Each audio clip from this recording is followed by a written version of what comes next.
So guys, in today's video, we're going to do an Arc 7 review. This is a part 1. When it's finished, we're going to do a part 2. People have been asking me to do an Arc 7 review. But right now, we are in a Rezero web novel hiatus, and there's no chapters coming out. You know, they're working on the illustrations. But this is going to be a commentary of what we know so far and how I feel about this Arc 7 so far. And we have a lot of stuff going on at the end of Arc 7. I believe we're going to the end of Arc 7, and after the fighting is all over and we get all this straightened out with Abel, Vincent Valakia, to take his rightful place on the throne of the Valakian Empire. And then that's going to be the end of Arc 7. So far, ever since the beginning of Rim waking up, Subaru was strangling Lewis, and Rim caught him strangling Lewis because Subaru hated Lewis at the moment. And Rim strangled Subaru and ran off, and they found this Drakian tribe. Then you got Subaru got killed a couple of times with an arrow. Found out it was Tarita. Let me say this. That was a good build-up to what it was going to be. And what I mean by that is the Rim running away, had no memory of Subaru or anything like that. She initially woke up to an action like, hey, I need to save this chick. She don't know she's evil, and in fact, come to find out she's not evil. Lewis is a great character for this story. And while Rim is running away, and she's leaving some trails, and found out it was Lewis that's leaving the trails, and there was a big theory about Lewis maybe having Rim's memories in her, since she was in the Hall of Memories. She's the Sen Archbishop of Gluttony. She ate the memories and stuff like that. Maybe that theory actually comes true, but when more and more goes on, it seemed like it could be possibly true, even when Rim's very cold to Subaru. And they found themselves with a Drakian tribe, and they found Abel, that's found out to be Vincent Valakia, the Emperor of the Valakian Empire, and the Great Serpent. And that was a great story leading up to what's going to happen in the city of Gladiator. But when Jamal and Todd Fang actually capture Rim, Lewis and Subaru and the Imperial army captured them, that was my favorite part of Arc 7. The start of Arc 7 is that good. The story around Todd Fang, he is such a good character, and he makes Arc 7 really, really good. I mean, he is the best character by far in Arc 7 compared to Arakia and Al. Aldebrand's really, really good at it, and Yorna is a good add to the Arc 7, but nobody can compete as a character in Arc 7 as much as a role in Arc 7 as Todd Fang. Like in the beginning of Arc 7, especially with the Imperial army having the city in lockdown, and Subaru and Abel and Flop, Medium, and Drakian tribe, Ms. Zelda, everybody had to come up with a plan to get into the city, to get to Dictor Octaman, because apparently he's the one that giving orders to Todd and Jamal and stuff like that. And he had to get inside the city, and they became a band. And that was actually a really good story to play into that. It was a beautiful piece, very entertaining, and it has some humorous stuff. But it also got intense in for the moment, and I love the character of Dictor Ottman. He's a womanizer. Very interesting. He played into a role later, and especially in the latest chapters before the hiatus with his battle strategies and stuff like that. He's awesome. Especially Arakia appearing in the city, battling it out with Al. Very interesting. Especially her backstory with Priscilla. Priscilla and her were best friends. That was a really interesting piece. And I like how Priscilla got brought in slowly into the story as well. It started with that, about Arakia's past and stuff like that, and especially in the side stories, light novels, other side stories that actually make sense to bring in during this main story arc, and to bring in Priscilla. But once again, when Arakia was hurt and stuff, Todd Fang saved her, and Jamal. Once again, those two, with the aura those two characters bring to Arc 7, is unmatched. They are my favorite characters of Arc 7 at the moment. And they had a good, interesting piece, trying to save them. Especially with Miss Zelda's tribe people trying to shoot them with arrows and stuff, and they're ducking and weaving. And Todd Fang saved Arakia, and now you see them back again before the hiatus and bringing some, packing the heat. I mean, they had to revive Arc 7 with Todd Fang. But let me say this, because I love the idea of getting like the divine generals on your side. The divine generals like, hey, let's pick sides. This is a war. Who gets the most divine generals will win this. And I love that where it was going. But going to Chaos Flame and a lot of stuff happened in Chaos Flame. Is dark. It was really interesting at first because it was another Abel, a fake Abel, an imposter Abel, and he was trying to compete to get to Yona. And Yona wants to be a wife to the king and the emperor of Black, and that was Abel.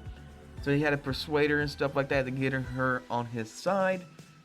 Then old Bart, the old man, I mean, he was an interesting character, but turning Subaru into a kid and this run around of a game, it didn't make no sense. I didn't really like that kind of story. It was kind of boring, because with a lot of chapters have nothing really going on, a lot of back and forth, but not really most important back and forth.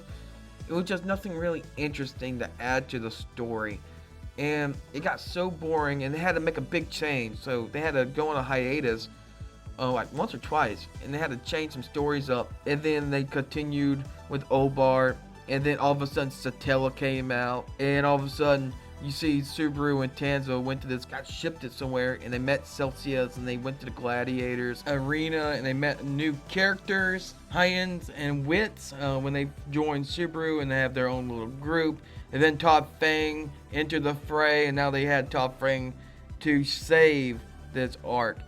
Let me say this, a couple good things about this arc is I love Medium and Flop and their backstory. Character development is huge in this arc 7, one of their big main points. Flop Medium, as orphans, found out they need to take vengeance out in the world because they got beaten by adults on their life. That great piece. And also the story of Torita. Torita and her Drakian tribe, she had a soul sister. She was actually possessed by the stars, by the star gazer. It was something about the stars, and she was also sick. And she always had this thing in her mind. She like had a conscience, a guilty conscience. It always haunted her. And it made into her decisions to defeat Satella and what's going on in Chaos Flame a lot harder. And it was like, you better get with the program. And that was a big decision for Torita. And you see, she shot the arrow where Subaru was going. All of a sudden, Tanza got in the way. All of a sudden, you see Tanza and Subaru went to somewhere else in the island, and they found themselves seeing Celsius in the Gladiator Arena. And so it was a good story, backstory, character development of Torita and Medium and Flop, and also bring in the backstory of behind the scenes of Arakia and Priscilla to see what's going on there. And I love the battle of Madeline coming into the fray, and Priscilla and Rim had to hold her off. And here comes Emilia. She's looking for her knight Subaru. All of a sudden, the Emilia camp comes in there. I think pretty soon Anastasia and Julius will come soon. I mean, I'll be shocked if Julius did not enter the fray, because he has some history with Madeline, because he defeated Roy Balleroy, the lover of Madeline, the keeper of the dragon. So he has some business with Madeline, and so I'll be very shocked he don't come up there. But Garfield's in here. Garfield's taking them on. We have so many factions at the end of this arc right now. Ever since the hiatus started, we have so many factions, and Subaru's like 2 or 3 factions in this. He's in 2-3 different battles, even though he's not there. He's in one different battle with Todd Fang at the moment. But Julius versus Madeline, that'd be interesting. But Emilia versus Madeline, that's really interesting. To like, do not mock the dragon, and Emilia, you know, being an OG like she is, just defending herself and holding her own versus Madeline, a very strong opponent. Then you got Rim and Priscilla. Flop's doing all he can do. So we're getting to the end of Arc 7, I believe, and a lot of things going on. A lot of battles. They said Garfield would actually have a power buff, and we will see Roswell use hand-to-hand combat. I cannot wait to see that. It'd be really interesting to see those two go at it. I cannot wait for Roswell hand-to-hand combat and how he does that. So that'd be really interesting. Arc 7 is supposed to be around the Priscilla count. Basically it was, especially with the Arakia kind of stuff.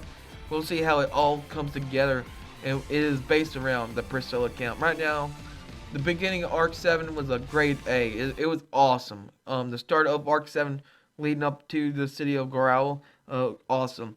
But Chaos Flame, the start of Chaos Flame was really interesting. It was like a B, but then it got boring with the Old Bart, and Old Bart turning Subaru and Medium into an owl to a child. that got pretty boring with the hide and seek stuff, so it was like a C to an F. I hated it. It was so boring. Nothing came out of this pretty good. But with the Satella stuff, the Gladiator stuff, more battles going on. Emilia showed up, the Emilia camp. Everybody showed up, so it's starting to get way better now. It's starting to get really intense later in these chapters, the ending of Arc 7, as we believe. But right now, it's doing pretty good. I give it a B minus. A B minus arc is not the greatest arc. It's not the worst arc either. Kind of like in the middle. It's like a C plus to a B minus. So it's a really good arc. So we still got a little bit more left to go to change that and end off in a high note of a good web novel arc. So I can't wait to see what's next coming up. I really want to see Julius enter the fray and battle Madeline because there's a lot of business in that little situation there. And I can't wait to see Roswell hand-to-hand combat and Garfield, his power buff. But tell me what you think in the comments down below about what you think about Arc 7. Put a like at the end of the video. Share with your friends and subscribe to the channel. And I'll see you in the next video.